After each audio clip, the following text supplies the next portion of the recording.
ನಮಸ್ಕಾರ ಎಲ್ಲರಿಗೂ, ಕುರುಬಾಸ್ ಕಿಚನ್ಗೆ ನಿಮಗೆಲ್ಲ ಸ್ವಾಗತ. ನಾನು ಇವತ್ತು keema fried rice, keema with egg fried rice ಮಾಡೋದನ್ನ ಯಾವ ರೀತಿ ಮಾಡೋದು ಅಂತ ತೋರಿಸ್ಕೊಡ್ತೀನಿ ನೋಡಿ. ದೊಡ್ಡದೊಂದು ಬೌಲ್ ತೊಗೊಂಡಿದ್ದೀನಿ, ಸ್ವಲ್ಪ ಎಣ್ಣೆ ಹಾಕ್ಕೊಂಡಿದ್ದೀನಿ, ಅದಕ್ಕೆ ಒಂದು 2 ಸ್ಪೂನಷ್ಟು ಎಣ್ಣೆ ಹಾಕಿದ್ದೀನಿ. ನೋಡಿ, ಇನ್ನೊಂದು ಸ್ವಲ್ಪ ಎಣ್ಣೆ ಹಾಕ್ಕೋತಾ ಇದ್ದೀನಿ, ಒಂದು 3 ಸ್ಪೂನಷ್ಟು ಎಣ್ಣೆ ಹಾಕ್ಕೊಂಡಿದ್ದೀನಿ ನೋಡಿ.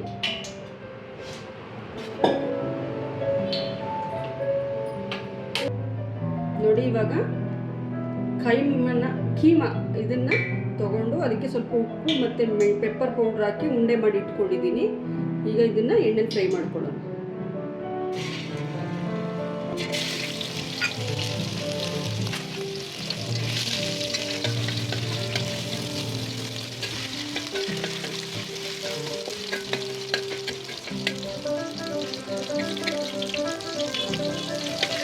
ನೆಕ್ಸ್ಟು ಒಂದು ಈರುಳ್ಳಿನ ಸಣ್ಣ ಉದ್ದಕ್ಕೆ ಕಟ್ ಮಾಡಿ ಇಟ್ಕೊಂಡಿದ್ದೀನಿ, ಹಾಕ್ತಾ ಇದ್ದೀನಿ.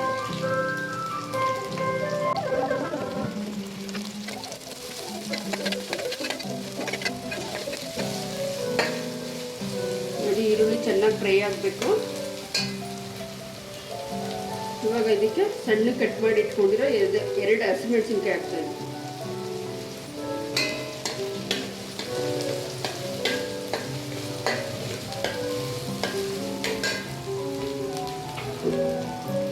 ನೋಡಿ, ನಾನು ಆಗಲೇ ಕೈಮಾಗಿ ಉಪ್ಪು ಹಾಕಿದ್ದೀನಿ ಅಂತ ಹೇಳಿದೆ, ಇವಾಗ ಮತ್ತೆ ಉಪ್ಪು ಹಾಕೋತಾ ಇದ್ದೀನಿ. ನಾನು ಅನ್ನಕ್ಕೂ ಉಪ್ಪು ಹಾಕಿರ್ತೀನಲ್ಲ, ಅದಕ್ಕೆ ಸ್ವಲ್ಪ ರುಚಿಗೆ ಎಷ್ಟು ಬೇಕು ನೋಡ್ಕೊಂಡು ಹಾಕಬೇಕು.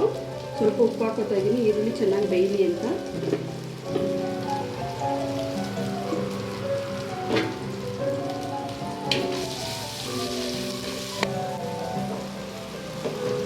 ಇವಾಗ ದಪ್ಪ ಮೆಣಸಿನ್ಕಾಯಿ, ಕ್ಯಾಪ್ಸಿಕಮ್ನ ಸಣ್ಣ ಸಣ್ಣ ಕಟ್ ಮಾಡಿ ಇಟ್ಕೊಂಡಿದ್ದೀನಿ, ಹಾಕೋತಾ ಇದ್ದೀನಿ.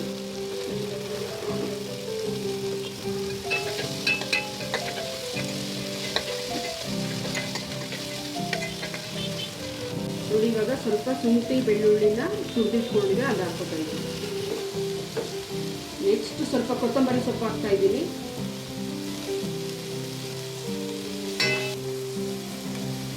ಫ್ರೈ ಆಗಬೇಕು, ನೀಟಾಗಿ ಎಣ್ಣೆಲ್ಲ ಬೇಯಬೇಕು. ನೋಡಿ, 1 ಸ್ಪೂನಷ್ಟು, ಚಿಕ್ಕ ಸ್ಪೂನಲ್ಲಿ 1 ಸ್ಪೂನಷ್ಟು ಪೆಪ್ಪರ್ ಪೌಡರ್ ಹಾಕ್ತಾ ಇದ್ದೀನಿ. ಇದೇ ಬಾಣದಲ್ಲಿ ಸ್ವಲ್ಪ ಹಿಂಗೆ ಸೈಡಿಗೆ ಮಾಡ್ಕೊಳ್ಳಿ ಎಲ್ಲನೂ. ಮತ್ತು ಒಂದೇ 1 ಸ್ಪೂನ್ ಎಣ್ಣೆ ಹಾಕಿ ಇದಕ್ಕೆ 2 ಮೊಟ್ಟೆ ಹಾಕ್ತಾ ಇದ್ದೀನಿ.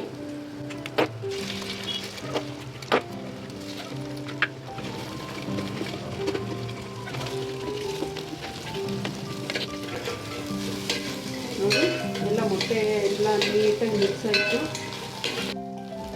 ಇದಕ್ಕೆ ಒಂದೇ 1 ಸ್ಪೂನಷ್ಟು ಸೋಯಾ ಸಾಸ್ ಹಾಕ್ತಾ ಇದ್ದೀನಿ.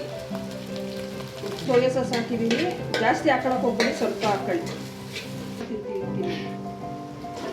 ನೋಡಿ, ಅನ್ನ ಹಾಕೋತಾ ಇದ್ದೀನಿ. ಇವಾಗ ಸ್ವಲ್ಪ ಅನ್ನ ಉದ್ರುದ್ರಾಗಿ ಮಾಡಿ ಇಟ್ಕೊಂಡಿದ್ದು ಹಾಕೋಬೇಕು. ರಾತ್ರಿ ಅನ್ನ ಇದ್ದರೆ ಇಮಿಡಿಯೇಟಾಗಿ ಮಾಡ್ಕೊಬಿಡ್ಬೋದು, ಅಷ್ಟು ಚೆನ್ನಾಗಿರ್ತದೆ, ಬೇಗ ಮಾಡ್ಬೋದು. ಬಿಸಿ ಅನ್ನ ಅಂದರೆ ಅದನ್ನ ಆರಿಸಿ ಅದು ಪುಡಿ ಆಗಿಲ್ಲ ಅಂದರೆ ಎಲ್ಲದಕ್ಕೂ ಕಷ್ಟಪಡಬೇಕಾಗ್ತದೆ.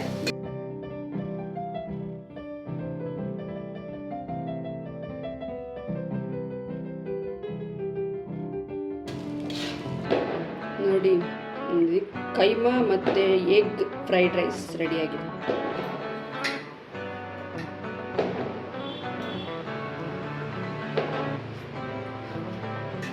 ತುಂಬ ಚೆನ್ನಾಗಿದೆ keema with egg fried rice. ನೀವು ಮನೇಲಿ ಮಾಡಿ, ಈ ವಿಡಿಯೋನ ಲೈಕ್ ಮಾಡಿ, ಶೇರ್ ಮಾಡಿ, ಸಬ್ಸ್ಕ್ರೈಬ್ ಮಾಡಿ. ಇಂಥದ್ದು ಬೇಕಾದಷ್ಟು ವಿಡಿಯೋಗಳು ಬರ್ತವೆ. Stay tuned.